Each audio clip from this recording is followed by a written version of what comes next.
शांति। आज मीठी मम्मा के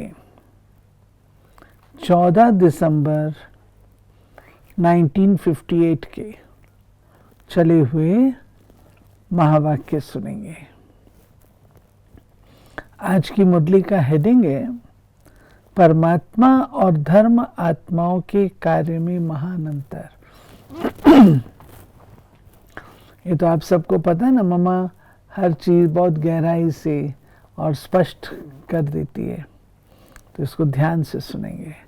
परमात्मा का कार्य और धर्म आत्माओं का कार्य, दोनों में अंतर क्या है। ओम शांति।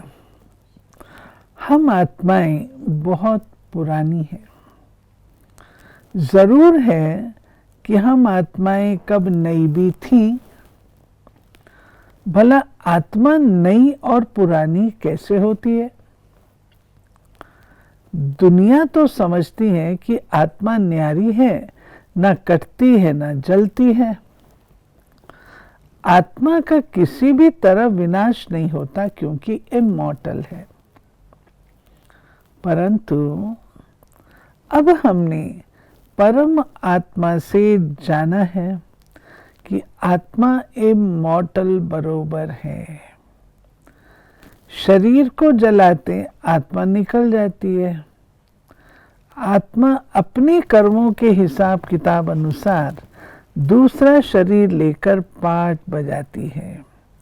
भोगने वाली आत्मा है।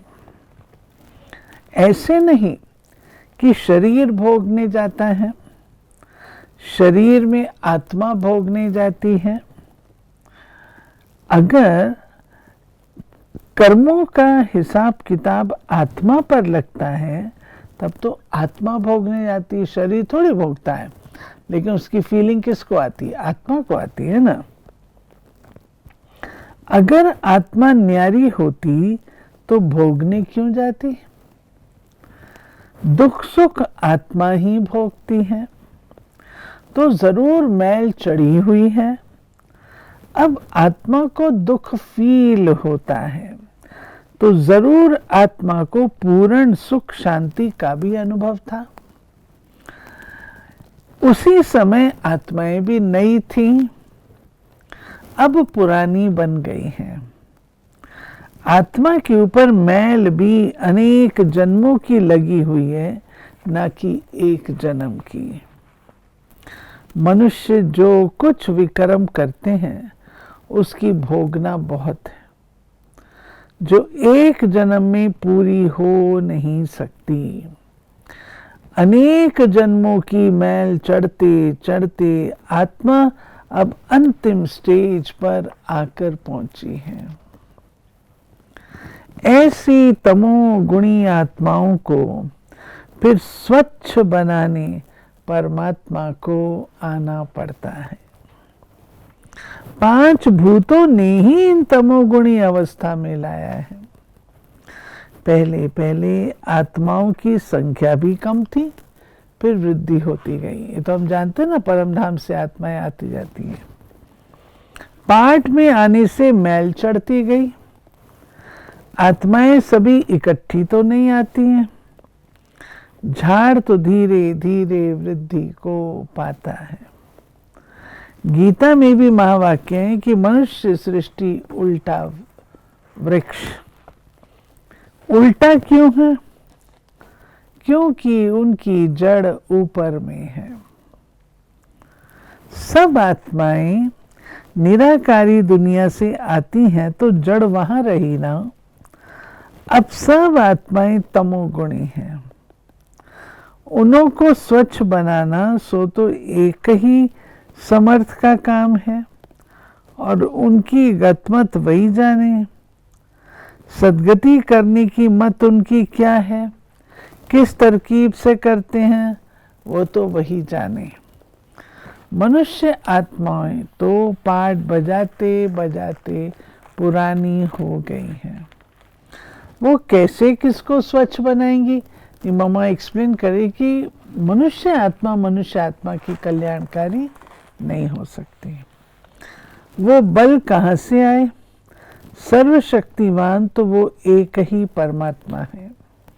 वो बाप भी आत्मा है, परंतु उनको परम कहते हैं क्योंकि पुनर्जन्म रहित है। उनको कोई लेप शेप नहीं लगता। उनसे तमो सतो गुणी संस्कार कब जाते नहीं है। हाँ, ऐसे थोड़ी शिव बाबा के संस्कार जो बदलते रहते हैं, नहीं। आत्माएं जन्म मरण में आती हैं तो वो संस्कार चले जाते हैं। जो भी स्वच्छ आत्माएं हैं वो आती हैं अपना धर्म स्थापन कर उनकी पालना करनी। परमात्मा आते हैं सबको वापस ले जाने और साथ साथ फिर नई दुनिया की स्थापना कराते हैं। तो उनके काम निराले हुए, शिव बाबा के काम निराले हुए। पुरानी का विनाश, नए की स्थापना, फिर पालना भी करते हैं। परमात्मा का कर्तव्य ही अपना है। आत्माएं अपने संस्कारों सहित अनादि हैं। उनको अनेक जन्मों का पाठ भी कैसे बजाना होता है वो भी समझना है। ऐसे नहीं कि आत्मा परमात्मा से मिली हुई एक ही चीज है। हर एक आत्मा के भिन्न भिन्न संस्कार हैं। क्राइस्ट, बौद्ध आदि भल स्वच्छ आत्माएं हैं, परंतु उन सब के भी भिन्न भिन्न संस्कार हैं। एक जैसे तो नहीं है ना। अगर एक जैसे हो तो भिन्न भिन्न धर्म ही ना हो। तो बाबा कहते हैं, हाँ, सब आत्माएं अपने संस्कारों सहित अनादि है। उनको अनेक जन्मों का पाठ कैसे बजाना होता है वो भी समझना है। ऐसे नहीं आत्मा परमात्मा से मिली हुई एक ही चीज है, आत्मा परमात्मा एक है, नहीं। हर एक आत्मा के भिन्न भिन्न संस्कार हैं। क्राइस्ट, बुद्ध आदि भल स्वच्छ आत्माएं हैं, परंतु फिर सबके भी भिन्न भिन्न संस्कार हैं। अपना अपना कर्तव्य है। जो स्वच्छ आत्माओं से भी भिन्नता हुई ना, ये सब नॉलेज परमात्मा ही दे सकते हैं जो अनादिकाल से जानते हैं। अर्जुन को भी कहा है ना, मुझ एक को जानने से तुम सब कुछ जान जाएंगे। हर चीज का नॉलेज मिल जाता है। तो परमात्मा सब में मिला हुआ नहीं है, उनके कर्तव्य निराले हैं। आत्मा ही आत्मा में मिलकर एक नहीं हो सकती है, तो परमात्मा से मिलकर एक कैसे हो सकती? एक आत्मा में मिलकर एक नहीं हो सकती, परमात्मा में कैसे हो जाएगी? सतयुग में आत्माएं पवित्र हैं कर्म बंधन के हिसाब से। उस स्टेज में जीवन मुक्त है। उसी समय मैल नहीं रहती। फिर अपने अपने पार्ट में आने से संस्कारों की मैल चढ़ती जाती है। मनुष्य के भिन्न भिन्न संस्कार, भिन्न भिन्न एक्टिविटी, ये किस आधार पर है? इस भिन्नता की भी स्टेज है। आत्माएं अपनी तमोगुणी स्टेज में भी अपने अपने संस्कार वाली हैं। रजो में भी भिन्नता है तो तमो में भी भिन्नता है। सतयुग में जब जीवन मुक्त है, यथा राजा रानी तथा प्रजा, तो ये राजा रानी प्रजा सब थे ना। भिन्नता ना होती तो सब राजाएं होते। प्रजा है तो राजा अवश्य है। सब राजा हो तो फिर खेल ही ना हो। इन सभी महीन बातों को बुद्धि से समझना है। मम्मा ने सारी बातें समझाई, फिर मम्मा कहती है इन सब महीन बातों को बुद्धि से समझना है, विवेक को खोलना है। परमात्मा आकर अनुभव विवेक के आधार पर समझाते हैं। राइट रॉन्ग क्या है सो सोचना है जरूर। कल कहा था ना मामा ने, राइट एंड रॉन्ग। कहते हैं भगवान ने ऐसा खेल रचा ही क्यों? भाई बहने पूछते हैं ना, ऐसा खेल रचा ही क्यों? बच्चों को दुखी करना क्या ये बाप का खेल है? बाप कहते मैंने जो खेल रचा है उसमें भिन्नता थी, मैंने सुख का खेल रचा। ये तो फिर मनुष्यों ने मुझको भूल कर अपने को भुलाया है और अपने लिए कर्म भोग बनाया है।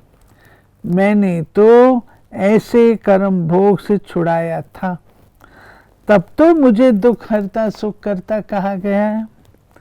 ये है समझने की बात। ये सुनने वाला भी रेगुलर चाहिए, क्योंकि गुह्य पढ़ाई होती जाती है।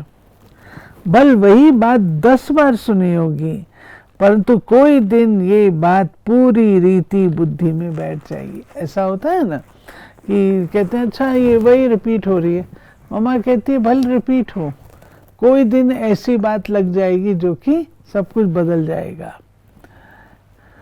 रेगुलर पढ़ने से पूरी धारणा होगी। विनाशी पद पाने में भी रेगुलर पढ़ाई होती है, यह भी पढ़ाई है और इनका टाइम भी ये थोड़ा सा है। ऐसे नहीं कि परंपरा गुरुओं की गद्दी चलती है, सदगति को ही प्रारब्ध कहेंगे, दुर्गति को प्रारब्ध नहीं कहा जाता। भिन्न भिन्न सिर्फ सत्य सत्य कहने से न कल्याण हुआ है न होने वाला है। हर बात को विवेक से समझना चाहिए ना। मंजिल बरोबर ऊंच है, विकारों को पूरा जीतना है, तब तो संपूर्ण बनेंगे। विकारों से युद्ध करनी है, इसमें अगर खुद नहीं पहुंच सकते तो शांत में रहें। औरों की शांति में विघ्न डालना, ऐसे को कल्प पहले भी परमात्मा ने कहा, राहु और भस्मासुर, विघ्न डालने वाले को अपने को ही भस्म कर देते हैं। असुर तो पहले ही हैं, ज्ञान अमृत पी फिर उल्टा बनते हैं, उनको भस्मासुर कहा जाता है। तो ज्ञान अमृत पीकर और ही भस्मासुर नहीं बनना चाहिए। अपना काम है सूचना देना। बुरे बनो तो भी कितने तक बनो, अच्छा बनो तो भी कितने तक बनो। बुराई में भी स्टेज ने सतो रजो तमो, ऐसे नहीं कि एकदम चकनाचूर हो जाओ, नहीं, भल बुरे बनो यानी पद गंवाओ, परंतु एकदम भस्मासुर तो नहीं बनो। खुद नहीं चल सकते हो तो औरों को तो विघ्न नहीं डालो। हाँ, मैं भी नहीं खाऊंगा, तुमको भी खाने नहीं दूंगा। हाँ, मम्मा कहती तुम नहीं चल सकते हो तो कम से कम औरों को तो अलाउ करो। करते तो सब अपने लिए हैं, सच्चे पुरुषार्थी को तो ये विघ्न आदि और ही फोर्स दिलाएंगे। बाप का फर्ज है सपूत अथवा कपूत बच्चों को समझाना। कपूत प्रति भी सूचना दी जाती है। मुफ्त अपना पद भ्रष्ट करते हो, बनाने वाले तो अपना पद बना ही लेंगे, बिगड़ेंगे फिर भी अपनी, इसलिए कुछ सोचना चाहिए। मम्मा कहती विवेक का उपयोग करो, कुछ सोचो। अच्छा, ओम शांति।